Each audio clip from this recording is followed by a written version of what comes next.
말도 들어주라. MZ세대들 말 들어주고 또 특히 광주가 2030이 왜 우리가 뭐 진보예요?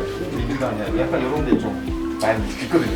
그런데 그런 부분들 좀 이제 사슴치 말고 질문해 주시고 이런 좋은 자리가 됐으면 좋겠습니다. 네, 박수로 시작해주시죠.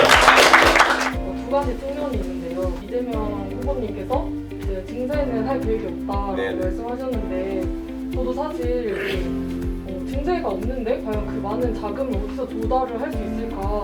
증세 없는 복지가 가능하다고 생각하시는지. 증세에 대해서는 저도 마찬가지라고 봅니다. 제가 관심 있었던 분야가 초고령화 문제고 약자들은 더 많아질 수밖에 없는 상황이라고 봐요. 그래서 저는 사회 전체가 사실은 조금씩 더 내자라고 사실 정치인들이 설득해야 되는 상황이라고 봅니다. 근데 지금 이제 이재명 후보께서 얘기하시는 거는 이제 뭐 지출 구조 조정이나 혹은 자연 증가분 이런 것들을 할 수 있다라고 얘기를 하는데, 그러니까 그게 그 말을 저도 못 믿겠다 이런 건 아니에요. 왜냐하면 이 사람은 자기가 성남시장 하면서 경기도지사를 하면서 이거를 해본 사람이어서 그거를 무시할 수가 없는 거예요.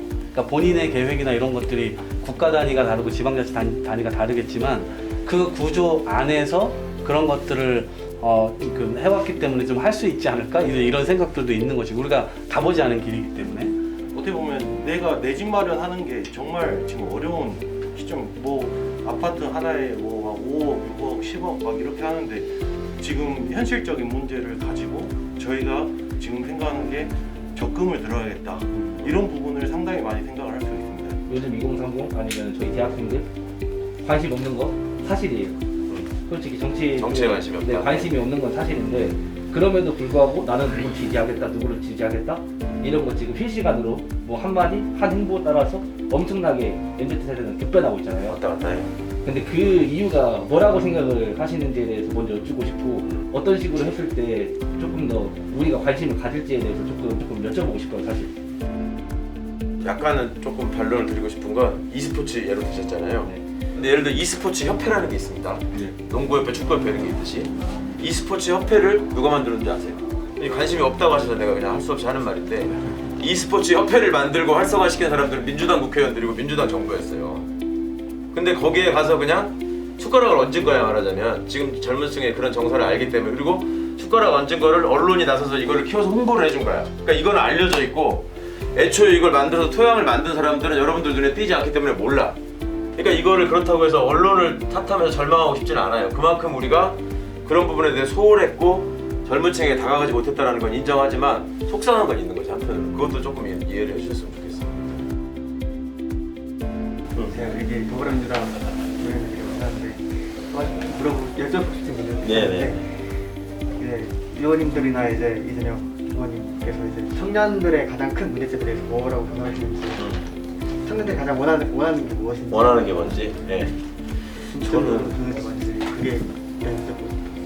2014년도에 보니까 원래 노동시장에는 2030 세대가 훨씬 많습니다.